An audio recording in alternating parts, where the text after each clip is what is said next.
Welcome to the American Zone. We're diving into a story that should concern every single taxpayer, every federal employee, and frankly, anyone who relies on government services.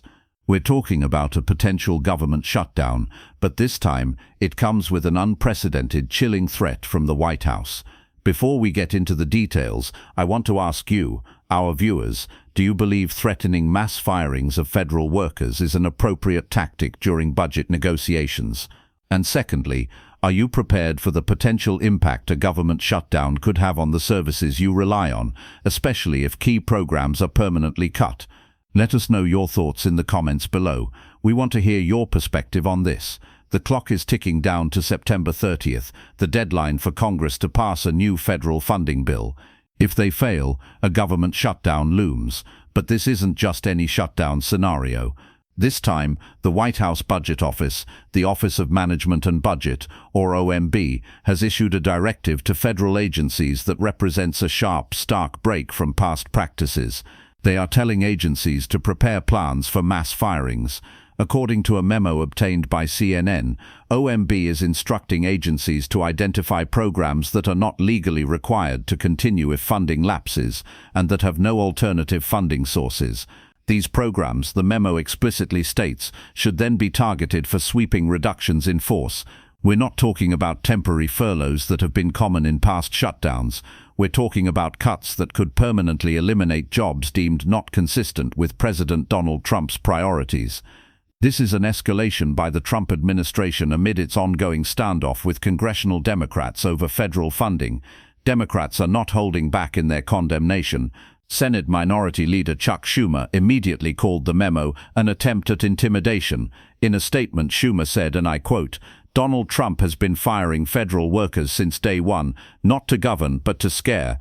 This is nothing new and has nothing to do with funding the government. These unnecessary firings will either be overturned in court or the administration will end up hiring the workers back, just like they did as recently as today." House Minority Leader Hakeem Jeffries went even further, directly slamming OMB Director Russell Vought on X, formerly Twitter. Jeffries wrote, "Listen, Russ, you are a malignant political hack. We will not be intimidated by your threat to engage in mass firings. Get lost." These are not the words of leaders looking for compromise. These are the words of leaders digging in for a fight.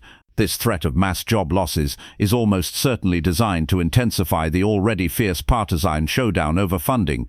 Democrats are demanding a series of concessions to keep the government open into November. Most notably, they are insisting on an extension of the enhanced federal subsidies for Affordable Care Act coverage, which are currently set to expire at year's end. The White House and congressional Republicans have so far completely refused, insisting on a so-called clean extension, meaning no additional policy riders like the ACA subsidies. In fact, President Trump even canceled a planned meeting with Democratic leaders earlier this week to discuss the impasse, issuing a blanket rejection of their demands. The OMB memo on Wednesday doubled down on this uncompromising stance. It branded Democrats' position as insane and explicitly stated that, in the event of a shutdown, it would continue to fund core Trump administration priorities. The planning for mass firings in other areas of government, the office added, would proceed unless Democrats adopt the administration's position and pass a clean funding extension. This is a very clear ultimatum. This memo is the latest and perhaps most far-reaching effort by the Trump administration to overhaul and significantly shrink the size of the federal workforce. We've seen this play out before. In February, Trump signed an executive order directing agencies to draw up plans for large-scale reductions in force. The results were mixed. Some agencies did see significant staff reductions, others walked back layoffs, and some even had to ask employees who departed to return to their jobs. This new directive seems to be an even more aggressive push in that same direction. In another unusual move, OMB has yet to post agencies' shutdown contingency plans on its website, even though the funding deadline is less than a week away. Typically, these plans are publicly available, detailing which functions and employees are deemed essential during a shutdown. OMB stated in its memo that it had received updated plans from many, but not all agencies. This lack of public transparency on critical planning only adds to the uncertainty and anxiety. While every government shutdown is different, some key services are always deemed essential and continue uninterrupted. This includes Social Security payments, law enforcement, air traffic control, and border patrol.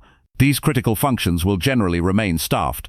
However, past shutdowns have led to the closure of national parks and museums, stalled food inspections, cancelled immigration hearings, and delayed federal lending to home buyers and small businesses, among many other impacts.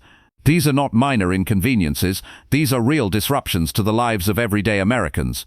To put this into perspective, the last time a federal government shutdown loomed in March before it was averted, over 1.4 million federal employees were deemed essential and would have had to report to work. However, nearly 900,000 workers would have been furloughed without pay. That's a staggering number of Americans who would face immediate financial hardship. Left-leaning advocates are decrying this strategy. Bobby Kogan, a former OMB official in the Biden administration and now with the Center for American Progress, minces no words. He states, setting aside the question of legality, this would be an action of enormous self-harm inflicted on the nation, needlessly ridding the country of talent and expertise. And he calls it what it is. It's also extortive. Give us what we want in a funding fight, or we'll hurt the country. This highlights the deeply contentious nature of the current standoff. So, as we head into the final days before the September 30th deadline, the stakes couldn't be higher.